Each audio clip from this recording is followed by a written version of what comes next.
भगवान श्री कृष्ण को दामोदर क्यों कहते हैं? भगवान श्री कृष्ण की लीलाओं की भांति उनके नाम भी अनंत हैं।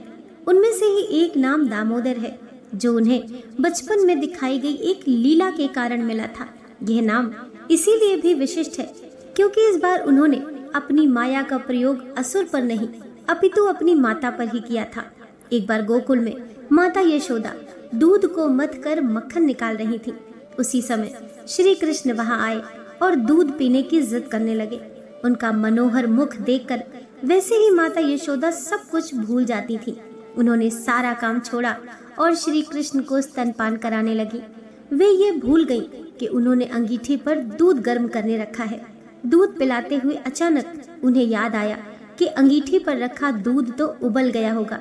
यह सोचकर उन्होंने श्री कृष्ण को वहीं छोड़ा और दौड़कर रसोई में गई। उधर श्री कृष्ण बड़े क्रोधित हुए। माता और पुत्र के मध्य किसी का भी आना उनसे सहन नहीं हुआ।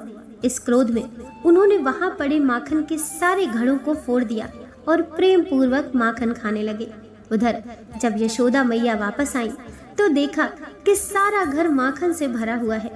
जहां देखो वहीं माखन गिरा हुआ दिखाई देता था। अब क्रोधित होने की बारी यशोदा मैया की थी।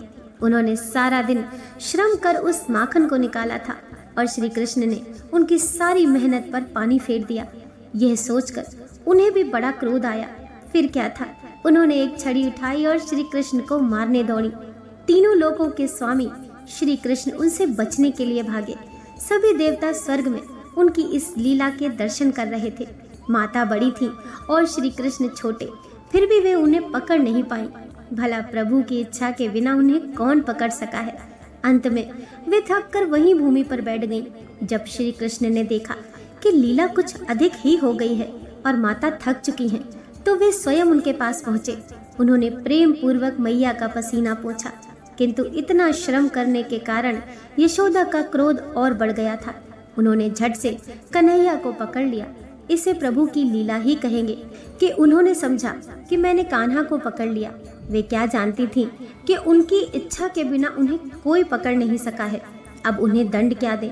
उन्होंने सोचा कि कृष्ण को इस ओखली से बांधकर घर का सारा काम निपटा ले, पर श्री कृष्ण को भला कोई बांध सका है। उनकी एक और लीला आरंभ हुई। यशोदा ने एक रस्सी उठाई और जब उसे श्री कृष्ण को बांधना चाहा तो वह रस्सी उनके पेट से 2 अंगुल छोटी पड़ गई। उन्होंने दूसरी रस्सी पहली रस्सी के साथ जोड़ी, लेकिन रस्सी फिर 2 अंगुल छोटी पड़ गई। अब तो यशोदा ने एक के बाद एक रस्सी जोड़ना आरंभ किया, किंतु हर बार रस्सी 2 अंगुल कम ही पड़ती रही। मैया खींचती रही और श्री कृष्ण हंसते रहे। उनकी ये लीला इसी प्रकार बहुत देर तक चलती रही। श्री कृष्ण को ना बंधना था और ना वे बंधे। अंत में यशोदा पुनः थक कर चूर हो गई, किंतु श्री कृष्ण के लिए रस्सी 2 अंगुल छोटी ही रही। अब तो कान्हा ने देखा कि मैया थक गई हैं। उनका वात्सल्य जागा और उन्होंने अंततः स्वयं ही स्वयं को बांध लिया।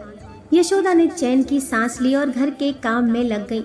श्री कृष्ण ने सोचा कि माता अपने कर्तव्य पालन में व्यस्त है, तो मैं स्वयं के कर्तव्य का वहन कर लूं। वह ओखली को घसीटते हुए आंगन में पहुंचे। वहां अर्जुन के 2 विशाल पेड़ लगे थे, जो वास्तव में नल कुबेर एवं मणिग्रीव नामक 2 गंधर्व थे, जो नारद जी के श्राप के कारण वृक्ष बन गए थे। नारद जी ने कहा था कि जब श्री कृष्ण अवतार होगा तो वही उनका उद्धार करेंगे। आज अंततः उनके उद्धार की बारी आई। श्री कृष्ण घुटने के बल चलते हुए दोनों वृक्षों के बीच से निकल गए, पर ओखली फंस गई। कन्हैया ने आगे बढ़ने के लिए थोड़ा जोर लगाया और दोनों वृक्ष जड़ सहित उखड़कर नीचे आ गिरे। इससे नल कुबेर और मणिग्रीव श्राप मुक्त हो उनके समक्ष करबद्ध खड़े हो गए। श्री कृष्ण ने उन्हें आशीर्वाद दिया और वह अपने धाम पधारे। उधर वृक्षों के गिरने से धरती डोल उठी थी। माता यशोदा किसी अनिष्ट की आशंका से दौड़ती हुई आंगन में आई तो देखती हैं कि दोनों वृक्ष गिरे पड़े हैं और कन्हैया उनके बीच खेल रहे हैं। उनकी जान में जान आई।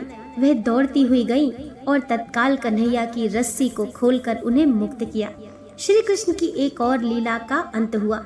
संस्कृत में रस्सी को दाम और पेट को उदर कहते हैं। इसी कारण रस्सी से पेट द्वारा बंधे होने के कारण श्री कृष्ण का एक नाम दामोदर पड़ गया। इसी विषय में एक और कथा हमें भविष्य पुराण में मिलती है। एक बार राधा जी उद्यान में बैठी थी। श्री कृष्ण की प्रतीक्षा कर रही थी। श्री कृष्ण को आने में बड़ा विलंब हो गया, जिससे राधा की व्यग्रता बहुत बढ़ गई। खैर, बहुत देर के बाद श्री कृष्ण आए। राधा क्रोध में बैठी ही थी, कहीं श्री कृष्ण शीघ्र न चले जाए।